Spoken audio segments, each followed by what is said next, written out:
Hey guys, welcome back to my channel, and we are going to be talking about how much should you be communicating, whether you are dating, whether it's long distance, whether it's during quarantine, or whether that is your boyfriend or girlfriend. How much should you be communicating with them? Because I have a lot of you guys hitting me up saying like, oh, we don't really text a lot, we email. Some of you guys are emailing. Like, I'm like, okay, let me break it down, because there's different phases of how you are supposed to communicate and the red flags that you need to look out for, where you know this ship is sailing and going downhill, and you need to run from that hill into something different, because it's just gonna crash and burn and most likely really hurt your feelings. So we're trying to avoid that as much as possible. So I'm going to break down the phases of how much communication should you be having with this person and what that should look like.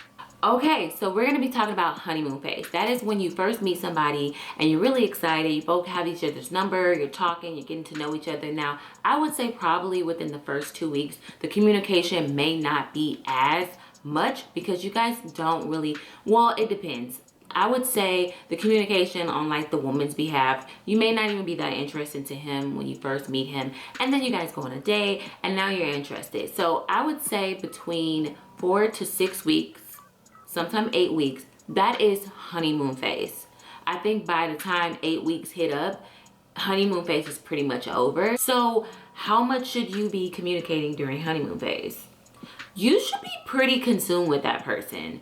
Now, you guys should be texting every day. You guys should be like laughing, sending each other stuff, FaceTiming, calling each other, can't get enough of each other. That is why it's called honeymoon phase.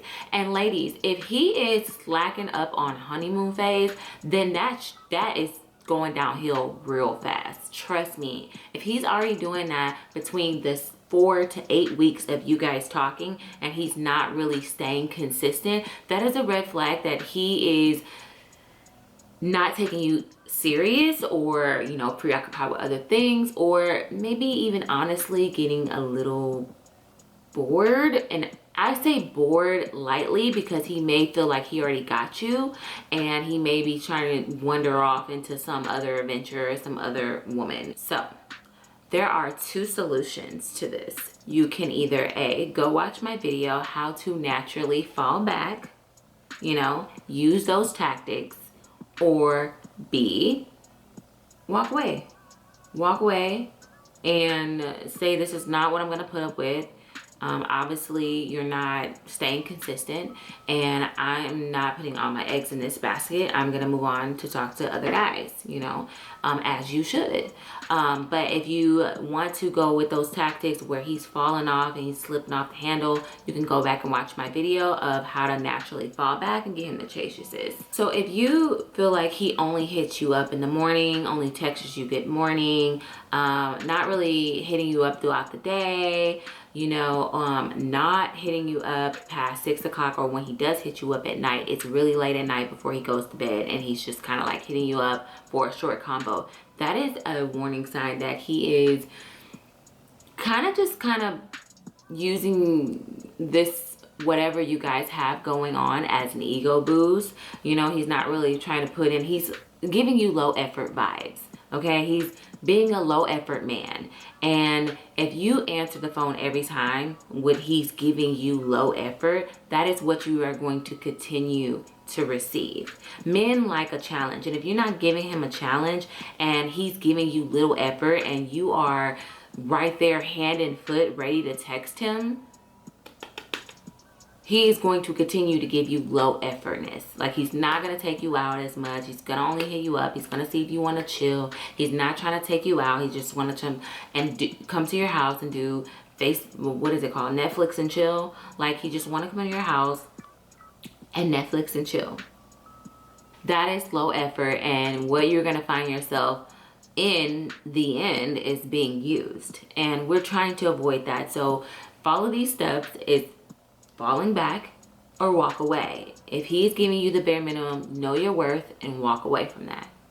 It's not worth it. Nothing you are going to do after you follow those tactics of how to naturally fall back, and he's still consistently doing the same thing, or he acts right and then continues to do it again, then you need to just go ahead and pick up your pride and you take it with you out that door and you leave, because he's not going to give you anything else. Now, how do you know you are communicating in a healthy way? Well, yeah, the good morning text is cool. Not every guy has to text you good morning every morning, because that simple good morning could just easily just go out to anybody. But when he's texting you throughout the day, especially, do not let a man with an office job tell you he was too busy to text you. Like, even if he doesn't text you right away, it's the fact that he made an effort to text you, okay? If you have an office job, you have an opportunity to text back. Now, if he's like doing a type of job where he's not going to be able to have his phone on him, that is a little differently. But when that man goes on break and he don't hit you up when he on break, sis, or he doesn't hit you up when he's on his way home from work, sis, or he doesn't hit you up while he's on the way to work, sis, he ain't putting you first. He is not putting you first. Because what do you do when you're driving in the car by yourself? You're going to call the person that you want to talk to. You know, I remember when I was talking to a guy and he drove out of town and he hit me up after he was already in town, and I was just like, oh, you drove?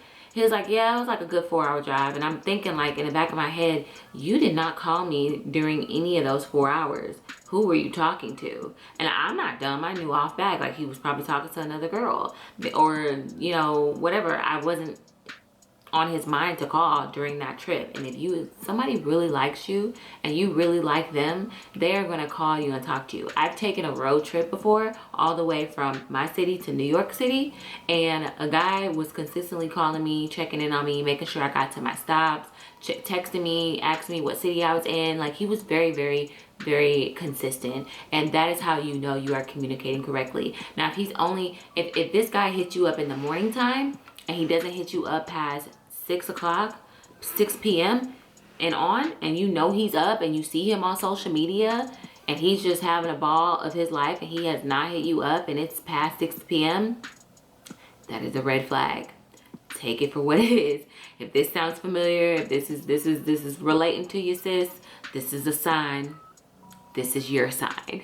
And another thing, if he's only hitting you up at night and sending you little text messages and trying to see what you're wearing for the night, ladies, he's just trying to get the panties, okay?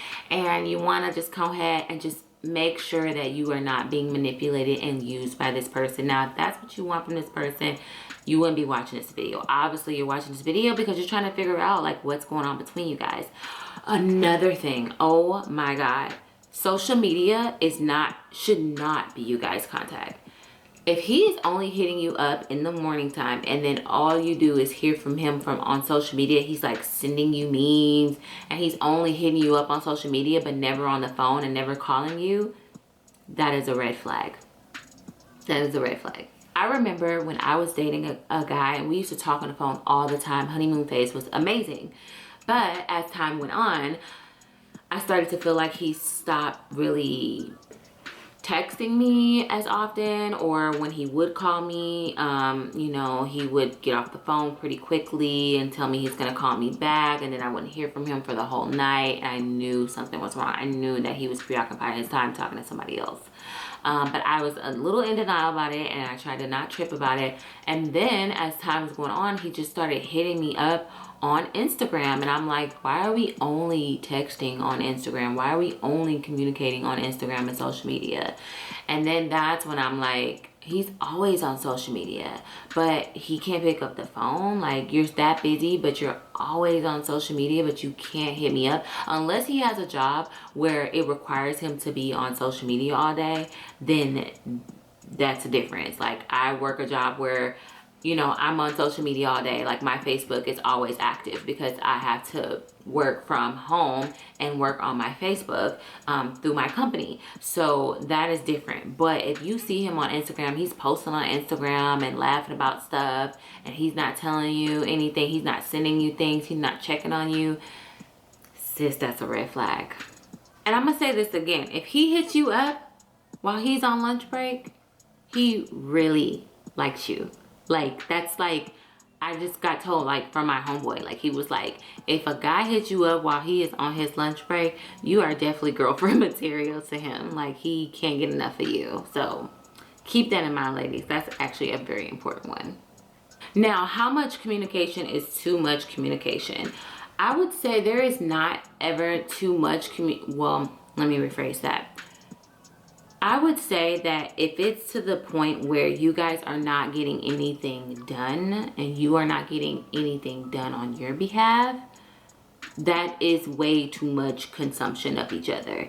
Now, I understand the beginning of honeymoon phase, you know, you really enjoyed the time that you guys had where you were just always consumed it with each other. But at the end of the day, it is so important to do your own thing. It's so important to focus that energy into yourself and you know, get back in the habit of doing things that you love without that person. That's what makes you interesting. That's what adds to the mysteriousness of you. That's what makes him want to be around you more, is that, you know, he's seeing you doing your own thing and you don't like need to be up under him 24/7, because after a while that man is going to feel claustrophobic. On another note, you want him to miss you a bit, you know? You want to give each other that space. Nobody's saying, you know, go a whole day without talking. Lastly, if you are going a whole day without talking to that person, yeah, no. He is not taking you serious. You got to cut your L's. You got to cut your ties. That's actually not an L. It's like, thank you for... hey, thank you, red flag, so I can stop wasting my time and cut the ties now. So, because if he is going a day without contacting you, or 2 days without, like, even just a day, I'm sorry, if he goes a day without contacting you, not texting you, not anything, I don't care how busy he was, like, you're going to call that person. You're going to call them when you're on your way from work or to work, or, you know, when you get out the shower or whatever. Like, if you want to talk to that person, you're going to find a way to talk to that person. So I'm going to reiterate this again. Honeymoon phase, you guys need to talk a lot to get to know each other. That is very, very, very, very important. It doesn't matter if it's long distance. It doesn't matter if it's during quarantine. You guys need to communicate with each other every day. And if he does not contact you and he goes a day without talking to you, sis, that is a red flag. Or if his communication starts lacking in between honeymoon phase, that is a red flag. If he is only hitting you up at night, ladies, he does not deserve the panties, because that is what he's aiming for with low effort and minimum effort. He's only hitting you up at night and barely giving you conversation, barely texts you, only hits you up on social media to send you funny memes. Low effort, not worth it, and not worth your time. How you know he likes you is when he hits you up while he's at work and he calls you while he's on his lunch break, or at least texts you throughout the day. And then he calls you at least once out of the day. At least one time out of the day, he wants to hear your voice. Now, if you really, really don't want to give up so easily on this relationship, then go watch my video on how to naturally fall back to get him to chase you. Not really chase you, but just kind of get his attention and make him miss you and miss your presence. Bless him with your absence. But at the end of the day, ladies, if he's doing this and he's some of these signs where he's not really giving you any effort and it's like very low minimum effort that he is giving you, please walk away. Walk away with your pride and your dignity and your self-esteem and your self-respect, because you deserve more and you have to believe that you deserve more. Well, another tip I am going to give you before I wrap all of this up is it is okay to give him time to miss you. Just because he texts you does not mean, like I said, you have to be waiting hand and foot for him to be hitting you up. Okay, or you to be texting him back so quickly and with long paragraphs. Sometimes do your own thing, do your own hobby, be preoccupied with other things that you have going on in life. That's why it is so important to not be consumed within one person and be consumed more within yourself, and you share that happiness that you have going on with yourself with other people. That is what's going to keep people attracted. That is what's going to make you so interesting to that person and keep the interest there. Because when you're just don't have nothing to give and you're just constantly hitting him up all the time, he's gonna lose interest. There's no challenge there. All right, ladies, if you have any other advice, go ahead and comment below. And if you want me to do any other videos about relationships or any advice or anything that you guys want me to talk about, go ahead and comment that below as well. If you really like this video and you really enjoyed it, go ahead and give it a thumbs up. You can follow me on Instagram at Brittany Nashay, where you can follow me there, and you can message me any questions, any private questions, and I will try my best to get back to you guys as soon as possible, because you know, I try to respond back to you guys as much as possible. So bear with me. If you have messaged me, I try to get back to everybody, but I make sure that I am spiritually in a good mindset when I respond back to you guys, because I definitely don't want to respond back when I'm busy and like give you like a half answer or response. So I really just try to take time to really grasp myself together and give you that response that you deserve, and I can think about your situation and think about how you can work your way through that situation. So thank you guys for watching this video. Go ahead and subscribe if you haven't already, and look forward to more content. Bye.